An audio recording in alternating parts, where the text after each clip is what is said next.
نحمده ونستعينه ونستغفره ونعوذ بالله من شرور أنفسنا ومن سيئات أعمالنا من يهده الله فلا مضل له ومن يضلل فلا هادي له وأشهد أن لا إله إلا الله وأشهد أن محمدا عبده ورسوله يا أيها الذين آمنوا اتقوا الله حق تقاته ولا تموتن إلا وأنتم مسلمون يا أيها الناس اتقوا ربكم الذي خلقكم من نفس واحدة وخلق منها زوجها وبث منهما رجالا كثيرا ونساء واتقوا الله الذي تساءلون به والأرحام إن الله كان عليكم رقيبا يا أيها الذين آمنوا اتقوا الله وقولوا قولا سديدا يصلح لكم أعمالكم ويغفر لكم ذنوبكم ومن يطع الله ورسوله فقد فاز فوزا عظيما أما بعد فإن خير الحديث كتاب الله وخير الهدي هدي محمد صلى الله عليه وسلم وشر الأمور محدثاتها وكل محدثة بدعة وكل بدعة ضلالة وكل ضلالة في النار. أعوذ بالله من الشيطان الرجيم من همزه ونفخه ونفسه. بسم الله الرحمن الرحيم. إن الله يأمركم أن تؤدوا الأمانات إلى أهلها وإذا حكمتم بين الناس أن تحكموا بالعدل إن الله نعم ما يعظكم به إن الله كان سميعا بصيرا. محترم حاضرین و جمعہ اور پردہ نشین خواتین اسلام، ابھی مختصر حمد و صلوات کے بعد میں نے آپ لوگوں کے سامنے سورہ نساء کی ایک آیت تلاوت کی ہے. اس آیت میں اللہ تعالیٰ نے کہا کہ اے مسلمانوں، اللہ تعالیٰ کا حکم ہے کہ تم امانتوں کو اس کے حقداروں تک لوٹاؤ. وَإِذَا حَكَمْتُمْ بَيْنَ النَّاسِ أَن تَحْكُمُوا بِالْعَدْلِ، اور جب تم لوگوں کے درمیان فیصلہ کرو تو انصاف کے ساتھ فیصلہ کرو. إِنَّ اللَّهَ نِعِمَّ مَا يَعِظُكُم بِهِ، کیا ہی بہترین بات کی اللہ تعالیٰ تمہیں نصیحت کر رہا ہے. إِنَّ اللَّهَ كَانَ سَمِيعًا بَصِيرًا، یقیناً اللہ تعالیٰ سن رہا ہے، تمہارے اعمال کو دیکھ رہا ہے. محترم حاضرین، اس آیت میں اللہ تعالیٰ نے ہم سب کو، آپ سب کو اور قیامت تک آنے والے مسلمانوں کو عدل کی تعلیم دی ہے، انصاف کی تعلیم دی ہے کہ زندگی میں ہمیشہ انصاف کے علمبردار بن کر جیو، زندگی میں ہمیشہ انصاف کا ساتھ دینے والے بن کر جیو، زندگی میں ہمیشہ انصاف کی بات کرو، انصاف کی گفتگو کرو، انصاف کی گواہی دو، انصاف کی تائید کرو، کبھی ظلم نہ کرو، کبھی ظالم کی تائید نہ کرو، کبھی ظالم کی مدد نہ کرو، کبھی ظالم کا ساتھ نہ دو. قرآن نے کہا وَإِذَا قُلْتُمْ فَعْدِلُوا، اور جب تم بات کرو تو انصاف کی بات کرو. دوسری جگہ اللہ تعالیٰ نے کہا یا ایھا الذین آمنوا کونوا قوامین بالقسط شہداء للہ، اے ایمان والو زندگی میں ہمیشہ اللہ کے لیے انصاف کی گواہی دینے والے بن کر رہو.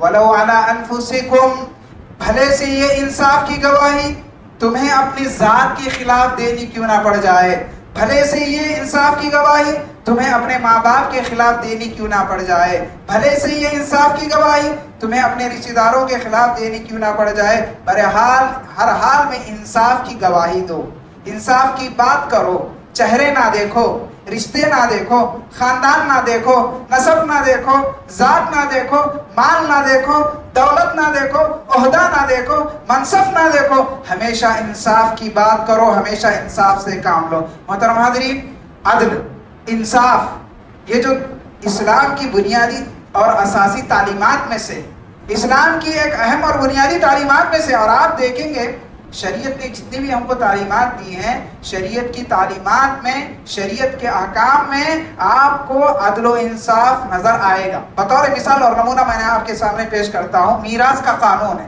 اسلام وراثت کا جو معاملہ ہے، اسلام کا جو نظام میراث ہے، اس کے سلسلے میں اسلام کی یہ تعلیم ہے اگر کسی کا انتقال ہو جائے، اگر کسی کی وفات ہو جائے اور ان کی اولاد میں لڑکے بھی ہیں، لڑکیاں بھی ہیں، بچے بھی ہیں، بچیاں بھی ہیں، تو لڑکے کو ڈبل حصہ دیا جائے گا اور لڑکی کو ایک حصہ دیا جائے گا. اگر لڑکے کو 10 لاکھ مل رہے ہیں تو لڑکی کو 5 لاکھ دیے جانے چاہیے، لڑکی کو 5 لاکھ ملنا چاہیے. دنیا کہتی ہے کہ یہ عورت کے ساتھ ظلم ہے، دنیا کہتی ہے کہ یہ عورت کے ساتھ ناانصافی ہے کہ لڑکے کو ڈبل دیا جا رہا ہے اور لڑکی کو جو ہے ایک حصہ دیا جا رہا ہے. جبکہ میرے بھائیوں، یہ عین عدل ہے، یہ عین انصاف ہے، یہ انصاف کا تقاضا ہے. کیوں انصاف ہے؟ اس لیے کہ اسلام کے قانون میں خرچ کرنے کی جو بھی ذمہ داری ہے وہ مرد پر عائد ہوتی ہے. خرچ کرنے کا جو بھی ذمہ دار ہے وہ مرد ہے. باپ ہونے کی حیثیت سے ذمہ داری بنتی ہے کہ وہ بچوں پر خرچ کرے. بھائی ہونے کی حیثیت سے اس پر ذمہ داری بنتی ہے, اگر باپ نہ ہو بھائی ہونے کی حیثیت سے اس پر ذمہ داری بنتی ہے کہ وہ اپنی بہنوں پر خرچ کرے. شوہر ہونے کی حیثیت سے اس پر ذمہ داری بنتی ہے کہ وہ اپنی اولاد پر, اپنے بچوں پر خرچ کرے.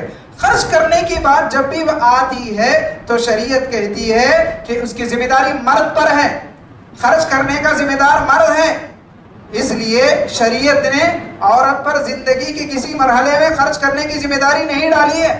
عورت جب چھوٹی ہوتی ہے, بچی جب چھوٹی ہوتی ہے, باپ اس پر خرچ کرتا ہے. عورت جب جوان ہوتی ہے اور باپ کا انتقال ہو جائے تو بھائیوں کے لیے لازم ہے کہ وہ اپنی بہنوں پر خرچ کرے. اور جب شادی ہو جاتی ہے تو شوہر اس پر خرچ کرتا ہے. تو شریعت نے عورت پر خرچ کرنے کی کوئی ذمہ داری نہیں ڈالی ہے, ساری ذمہ داری مرد پر ہے. تو انصاف کا تقاضا یہ ہے, عدل کا تقاضا یہ ہے, جس پر خرچ کرنے کی ذمہ داری ڈالی گئی ہے اس کو دگنا دیا جائے, اس کو ڈبل دیا جائے, اس کو زیادہ دیا جائے, اور جس پر خرچ کرنے کی کوئی ذمہ داری نہیں ہے اس کو کم دیا جائے. یہ عین عدل ہے, یہ عین انصاف ہے, یہ عدل کا تقاضا ہے, یہ انصاف کا تقاضا ہے. میں کہنا یہ چاہتا ہوں اسلام کی جتنی بھی تعلیمات ہیں, کتاب و سنت کی, قرآن و حدیث کی جتنی بھی باتیں ہیں, اگر آپ حقیقت سے دیکھیں گے تو آپ کو معلوم ہوگا کہ اسلام نے کتاب و سنت میں جو بھی تعلیمات دی ہیں وہ سب عدل پر مبنی ہیں, وہ سب انصاف پر مبنی ہے. نعوذ باللہ اس میں کسی کے ساتھ کوئی زیادتی نہیں ہے,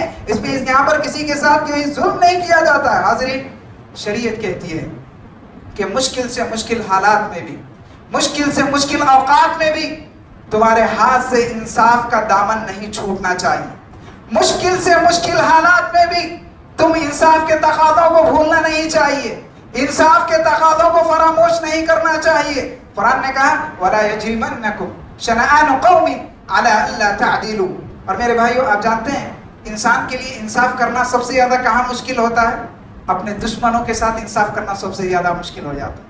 اپنے دشمنوں کے ساتھ انصاف کرنا سب سے زیادہ مشکل ہوتا ہے, کیونکہ انسان انتقامی مزاج واقع ہوا ہے. انسان کے اندر بدلہ لینے کا مزاج پایا جاتا ہے, اس کے اندر ریونج لینے کا ایک قسم کا مزاج پایا جاتا ہے. جب وہ بدلہ لینے پر اترتا ہے تو انصاف کے تقاضوں کو بھول جاتا ہے, جب وہ بدلہ لینے پر آتا ہے تو انصاف کے تقاضوں کو فراموش کر جاتا ہے. تو دشمن سے انصاف کرنا بہت مشکل کام ہے. لیکن آپ غور کیجئے, قرآن مجید نے جب انصاف کا حکم دیا اسی دشمنی کا حوالہ دیا اور کہا کہ اے مسلمانوں, اگر تم واقعی مومن ہیں, اگر تم واقعی مسلمان ہو تو تمہیں اپنے دشمنوں کے ساتھ بھی انصاف کرنا ہے. وَلَا يَجْرِمَنَّكُمْ شَنَآنُ قَوْمٍ عَلَىٰ أَلَّا تَعْدِلُوا. یہ جو سورہ مائدہ کی آیت ہے, یہ آیت کافروں کے بارے میں نازل ہوئی, یہ آیت کافروں کے بارے میں نازل ہوئی. اس آیت میں مسلمانوں کو حکم دیا جا رہا ہے کہ اے مسلمانوں, کافروں کی تمہاری دشمنی ہے صحیح, کافروں کے ساتھ تمہاری عداوت ہے صحیح, کہیں ایسا نہ ہو کہ اس دشمنی کی وجہ سے, اس عداوت کی وجہ سے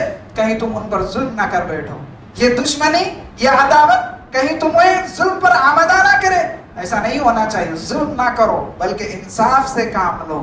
تو حضرات, شریعت کہتی ہے کہ مشکل سے مشکل حالات میں بھی, مشکل سے مشکل اوقات میں بھی, مشکل سے مشکل احوال میں بھی تمہیں انصاف کا دامن نہیں چھوڑنا ہے. حاضرین, بسا اوقات انسان کے لیے انصاف کرنا دشوار ہو جاتا ہے, بہت ساری مرتبہ انسان کے لیے انصاف کرنا مشکل ہو جاتا ہے. لیکن میرے بھائیوں, جو شخص مشکل سے مشکل حالات میں بھی انصاف کرتا ہے, مشکل سے مشکل حالات میں بھی انصاف کی بات کرتا ہے, جو ہمیشہ حق کی بات کرتا ہے, جو ہمیشہ سچ کی بات کرتا ہے, جو سچ کو سچ کہتا ہے, جھوٹ کو جھوٹ کہتا ہے, سچے کو سچا مانتا ہے, جھوٹے کو جھوٹا مانتا ہے, ایسے بندوں کا اللہ تعالیٰ کے پاس بہت ہی بڑا مقام ہے, بہت ہی بڑا مقام ہے. پیارے نبی صلی اللہ علیہ وسلم فرماتے ہیں سبعۃ یظلھم اللہ یوم لا ظل الا ظلہ. قیامت کے دن, جس دن ساری مخلوق حشر کی عدالت میں, حشر کے میدان میں گرمی سے پریشان ہوگی, پسینے سے شرابور ہوگی, پسینے میں ڈوبی ہوئی ہوگی,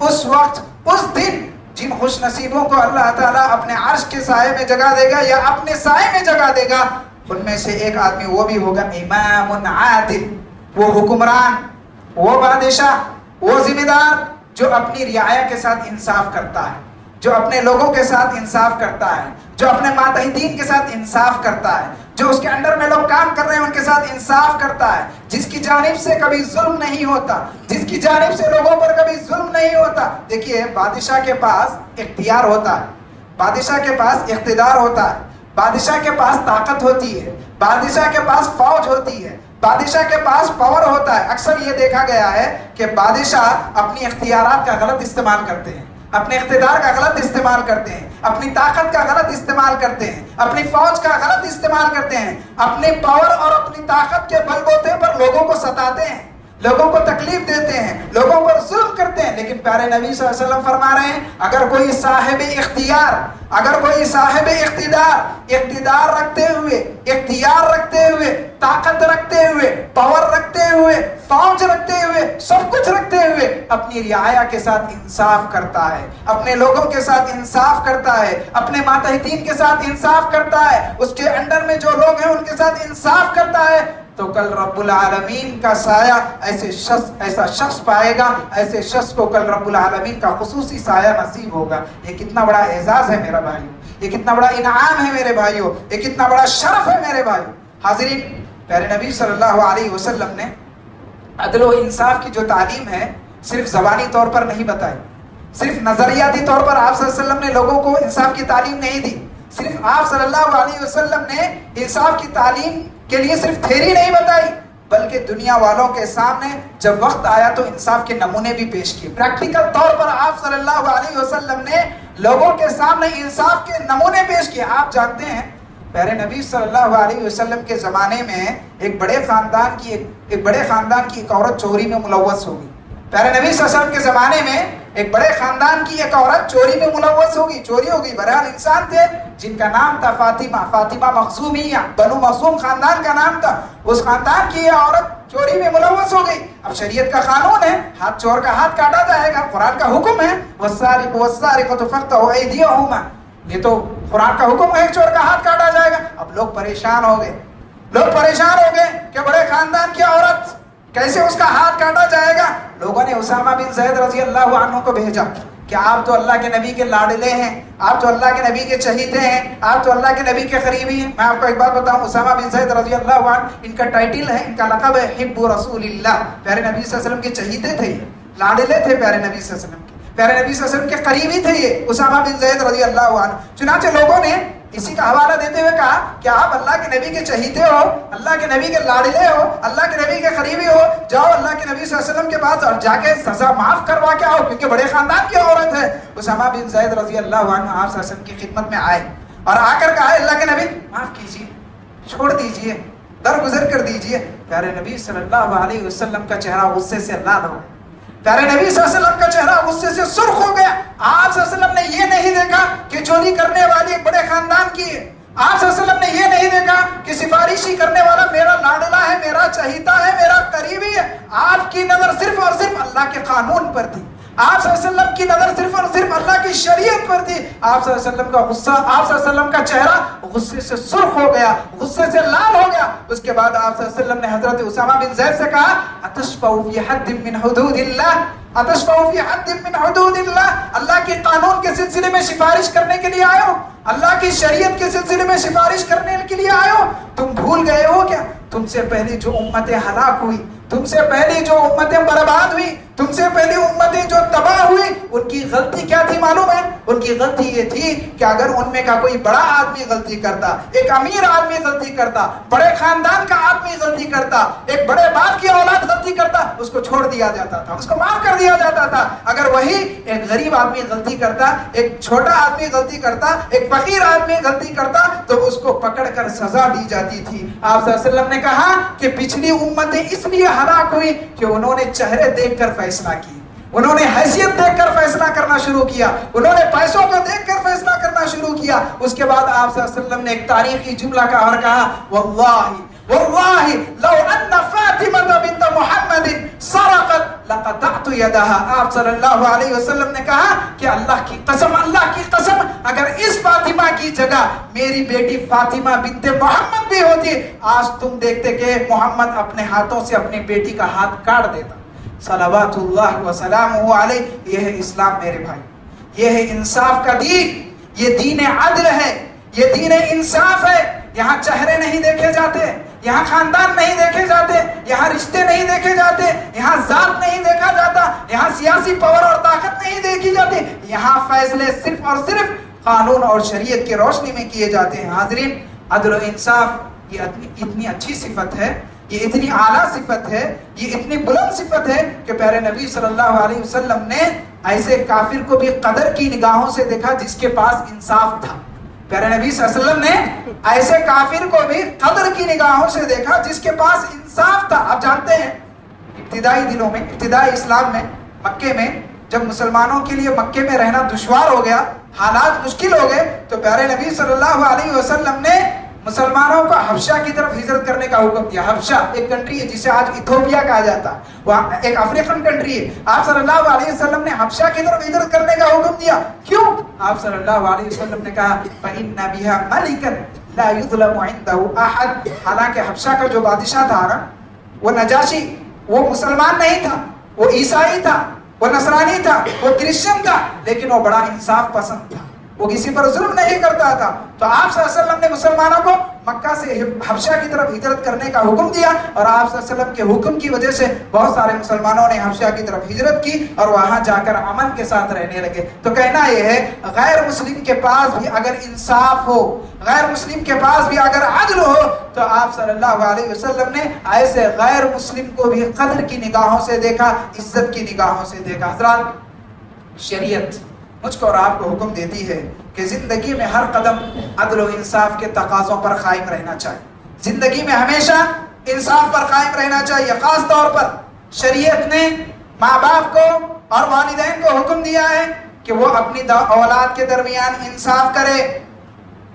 والدین کو اور ماں باپ کو شریعت نے حکم دیا ہے کہ وہ اپنی اولاد کے درمیان انصاف کرے، ان کے درمیان امتیازی سلوک نہ کرے، ان کے درمیان پارشیالٹی نہ کرے، کسی بچے کو کسی بچے کو کم کیئر کرنا، کسی بچے کو زیادہ کیئر کرنا، کسی بچے کو زیادہ دینا، کسی بچے کو کم دینا، کسی بچے کو نہیں دینا، کسی بچے کو محروم کر دینا، ایک بچے کو ایک نظر، دوسرے بچے کو دوسری نظر، بچی سے زیادہ محبت نہیں کرنا، بچے سے زیادہ محبت کرنا، یہ ظلم ہے، یہ ماں باپ کی طرف سے ہونے والا ظلم ہے۔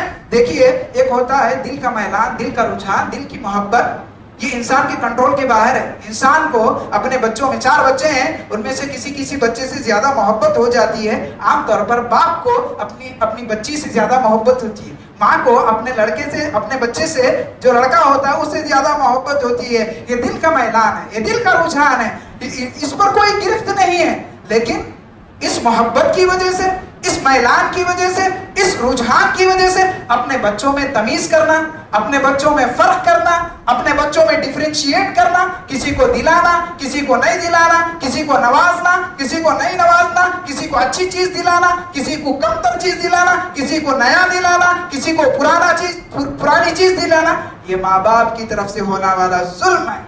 ایسا نہیں ہونا چاہیے۔ نعمان بن بشیر رضی اللہ عنہ کہتے ہیں کہ ان کے والد نعمان بن بشیر رضی اللہ عنہ کہتے ہیں کہ ان کے والد بشیر رضی اللہ عنہ نے انہیں ایک مرتبہ تحفہ دیا۔ چھوٹے سے بچے تھے نعمان رضی اللہ عنہ، وہ آپ صلی اللہ علیہ وسلم کی خدمت میں آئے، ہاتھ میں چھوٹا سا تحفہ تھا، گفٹ تھا۔ آپ صلی اللہ علیہ وسلم نے دیکھا کہ ان کے ہاتھ میں چھوٹا سا کھلونا ہے، گفٹ ہے۔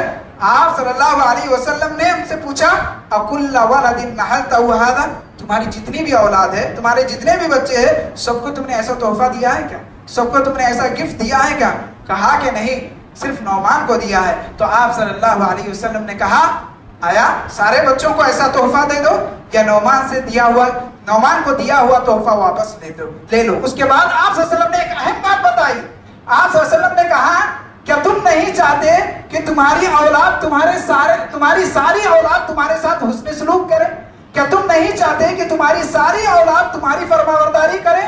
تو نعمان بن بشیر رضی اللہ عنہ نے کہا کہ اللہ کے نبی کیوں نہیں، ضرور میں چاہوں گا کہ میری ساری اولاد میرے ساتھ حسن سلوک کرے۔ تو آپ صلی اللہ علیہ وسلم نے کہا اپنی اولاد کے درمیان انصاف کرو۔ دیکھیں میرے بھائی، غور کیجیے، آپ صلی اللہ علیہ وسلم نے اس حدیث کے اندر ایک اہم بات بتائی جو غور کرنے سے تعلق رکھتی ہے۔ آپ صلی اللہ علیہ وسلم کہہ رہے ہیں دراصل جو ماں باپ، جو والدین اپنے بچوں کے درمیان امتیازی سلوک کرتے ہیں، اپنے بچوں کے درمیان ظلم کرتے ہیں، کسی بچے کو نظر انداز کرتے ہیں، نتیجہ کیا ہوتا ہے جانتے ہیں آپ؟ نتیجہ یہ ہوتا ہے کہ یہ اولاد جس کو بچپن میں نظر انداز کیا گیا، جس کو بچپن میں اگنور کیا گیا، بعد میں چل کر یہ والدین کی باغی ہو جاتی ہے اولاد، بعد میں چل کر یہ اولاد والدین کی نافرمان ہو جاتی ہے اور ماں باپ کے خلاف کام کرنے لگتی ہے، نعوذ باللہ، اس لیے کہ اس کے ذہن میں، اس کے دماغ میں یہ چیز بیٹھی ہوئی ہے کہ بچپن میں میرے والدین نے میرے ساتھ ایسا کیا، بچپن میں میرے والدین نے میرے ساتھ ایسی ناانصافی کی، بچپن میں میرے والدین نے میرے ساتھ ایسی پارشیالٹی کی، تو ایسا ہرگز نہیں ہونا چاہیے۔ تو ماں باپ کی ذمہ داری ہے، ماں باپ کی ذمہ داری ہے اپنی ساری اولاد کے درمیان انصاف سے کام لے۔ اسی طرح سے حضرات شریعت نے جہاں انصاف کا حکم دیا ہے ان میں سے ایک یہ بھی، وہ لوگ جو ایک سے زائد شادیاں کرتے ہیں، ایک سے زائد نکاح کرتے ہیں، ایک سے زائد بیویاں رکھتے ہیں، خیر اجازت ہے، سنت ہے، عمل کرنا چاہیے۔ شریعت کا حکم ہے کہ بیویوں کے درمیان انصاف کرنا لازم اور ضروری۔ بیویوں ایک سے زائد شادی کرنے کی صورت میں بیویوں کے درمیان انصاف کرنا لازم اور ضروری ہے، بلکہ اسلام نے ایک سے زائد شادی کرنے کی جو اجازت دی ہے وہ انصاف کی شرط پر ہی دی ہے۔ آپ دوسرا نکاح کر سکتے ہو، آپ دوسری شادی کر سکتے ہو، ایک سے زائد بیوی رکھ سکتے ہو اسی وقت جب آپ کے اندر انصاف کرنے کی طاقت ہو، جب آپ کے اندر انصاف کرنے کی سکت ہو، جب آپ کے اندر انصاف کرنے کی استطاعت ہو۔ اگر تمہارے اندر انصاف کرنے کی طاقت نہیں ہے، سکت نہیں ہے، استطاعت نہیں ہے، تو ایک سے زائد شادی کرنے کی اجازت نہیں ہے۔ اللہ تعالیٰ نے کہا فَانكِحُوا مَا طَابَ لَكُم مِّنَ النِّسَاءِ مَثْنَىٰ وَثُلَاثَ وَرُبَاعَ، دو دو تین تین چار چار بیویاں رکھ سکتے ہو، لیکن یاد رکھنا فَإِنْ خِفْتُمْ أَلَّا تَعْدِلُوا فَوَاحِدَةً، اگر تمہیں اندیشہ ہے، اگر تمہیں ڈر لگا ہوا ہے کہ میں دوسری شادی کے بعد انصاف نہیں کر سکتا یا نہیں کر سکوں گا، تو ایک ہی بس ہے، ایک ہی پر اکتفا کرو۔ میرے بھائیوں، ہمارے سماج میں، ہمارے معاشرے میں الحمدللہ کچھ لوگ ہیں جو دو دو شادیاں کیے ہوئے، تین تین شادیاں کیے ہوئے، اور شادی کرنے کے بعد الحمدللہ انصاف سے کام لے رہے ہیں، انصاف کرتے ہیں، بہت اچھی بات ہے، ایسا کرنا بھی چاہیے۔ لیکن میرے بھائیوں، ہمارے معاشرے کا ایک بدنما چہرہ ایک یہ بھی ہے کہ ہمارے معاشرے میں کچھ لوگ ایسے بھی ہیں جو ایک سے زیادہ شادیاں کر کے کسی ایک بیوی کے ہو کے رہ جاتے ہیں، دوسری بیوی کو نظر انداز کر کے چھوڑ دیتے ہیں۔ یہ شوہر کی جانب سے ہونے والا بیوی پر ظلم ہے۔ کسی بیوی کو زیادہ حق دینا، کسی بیوی کو کم حق دینا، کسی بیوی کو اچھا دلانا، کسی بیوی کو کم تر دلانا، کسی بیوی کے پاس بار بار جانا، کسی بیوی کے پاس جانا ہی نہیں، کسی بیوی کو زیادہ وقت دینا اور کسی بیوی کو کم وقت دینا، یہ شوہر کی طرف سے ہونے والا بہت بڑا ظلم ہے۔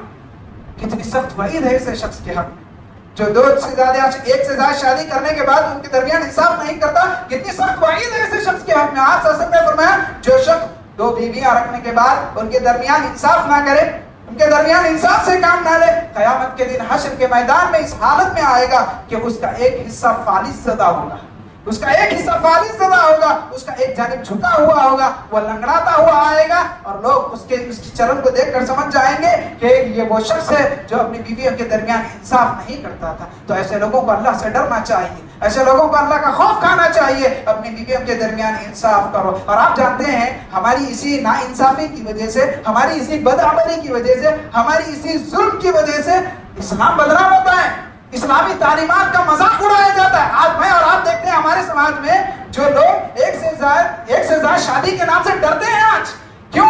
وجہ یہی ہے ہماری بدعملی، ہماری ناانصافی، ہمارا ظلم۔ جو بیچارہ کرنے کا ارادہ رکھتا ہے یا کرنے والا ہے یا کر چکا ہے، آپ دیکھیں ہمارے سماج اور معاشرے میں ایسے شخص کو کس نظروں سے دیکھا جاتا ہے۔ کیوں؟ وجہ یہی ہے کہ ہم نے اس کا حق ادا نہیں کیا، ہم ظلم کرتے ہیں، ہم ناانصافی سے کام لیتے ہیں۔ جبکہ جو تعلیم ہے میرے بھائی، جو حکم ہے ایک سے زیادہ شادی کرنے کا، اس کے پیچھے بہت ہی مقدس مقاصد ہیں، اس کے پیچھے بہت ہی پاکیزہ مقاصد ہیں، اس کے پیچھے بہت ہی اعلیٰ مقاصد ہیں اس کے پیچھے۔ لیکن ہم نے ناانصافی کی وجہ سے اس حکم کو معاشرے کے اندر بدنام کر کے رکھ دیا، اس حکم کو ہم نے معاشرے کے اندر ایک بدنما چہرہ اس کا بنا کے رکھ دیا۔ اسی طرح سے حضرات، ہم کہیں بھی ہوں، کسی بھی جگہ بھی ہوں، ہم کہیں کے بھی ذمہ دار ہوں، ہم مدرسے کے ذمہ دار ہوں، ہم مسجد کے ذمہ دار ہوں، ہم گھر میں، ہم کسی دکان میں ذمہ دار ہوں، ہم کسی کمپنی کے اونر ہوں، اپنے ماتحتین میں سے سب کو ایک نظر سے دیکھنا چاہیے، سب کے درمیان انصاف سے کام لینا چاہیے۔ کسی کو قریب کرنا، کسی کو دھتکارنا، کسی کی حوصلہ افزائی کرنا، کسی کی ہمت شکنی کرنا، کسی کو اپنا محبوب اور عزیز بنا لینا، کسی کو دور کرنا، یہ انتہائی غلط بات ہے، ایسا نہیں ہونا چاہیے۔ آپ کے ماتحت میں، آپ کے انڈر میں جتنے لوگ ہیں، ساروں کے ساتھ انصاف کرنا چاہیے، ساروں کے ساتھ انصاف سے کام لینا چاہیے. جو بھی عہدیدار ہے، جو بھی ذمہ دار ہے، جو بھی منصبدار ہے، ان سب سے شریعت یہی تقاضا کرتی ہے کہ اپنے ماتحتین کے ساتھ انصاف کرو، اپنے ماتحتین کے ساتھ انصاف کرو. چہرے دیکھ کر معاملہ نہ کرو، حیثیت دیکھ کر معاملہ نہ کرو، پیسے دیکھ کر معاملہ نہ کرو، اسٹیٹس دیکھ کر معاملہ نہ کرو. ڈرو اس ذات سے، ڈرو اس ذات سے جس کی شان عدل یہ کہتی ہے کہ اگر سینگ والی بکری نے بے سینگ والی بکری کو دنیا میں مارا ہوگا تو کل حشر کی عدالت میں بے سینگ والی بکری کو سینگ دیے جائیں گے اور اس سے کہا جائے گا کہ دیکھ یہ بکری نے تجھے مارا تھا، کل تیرے پاس سینگ نہیں تھے، آج تجھے سینگ دیے جا رہے ہیں، آج تو اپنے سینگوں سے مار کر اس سے اپنا بدلہ لے لے. ایسا عدل و انصاف اللہ تعالیٰ کی جانب سے ہونے والا ہے حشر کے میدان میں. اللہ تعالیٰ سے دعا ہے اللہ تعالیٰ ہم سب کو، آپ سب کو زندگی کے ہر قدم، ہر چھوٹے بڑے ظلم سے اللہ ہماری حفاظت فرمائے. آمین رب العالمین. ہمیں ہمیشہ انصاف کی بات کرنے والا بنائے. آمین رب العالمین. ہمیشہ انصاف کے ساتھ کھڑے ہونے کی توفیق عطا فرمائے. اور رب العالمین ہمیشہ ہمیں حق اور سچی بات کہنے کی توفیق عطا فرمائے. آمین. اقول قولي هذا استغفر الله لي ولسائر المسلمين. بارك الله لنا ولكم في القرآن العظيم ونفعنا واياكم بالايات والذكر الحكيم. انه تعالى جواد كريم ملك بر رؤوف رحيم رب حليم.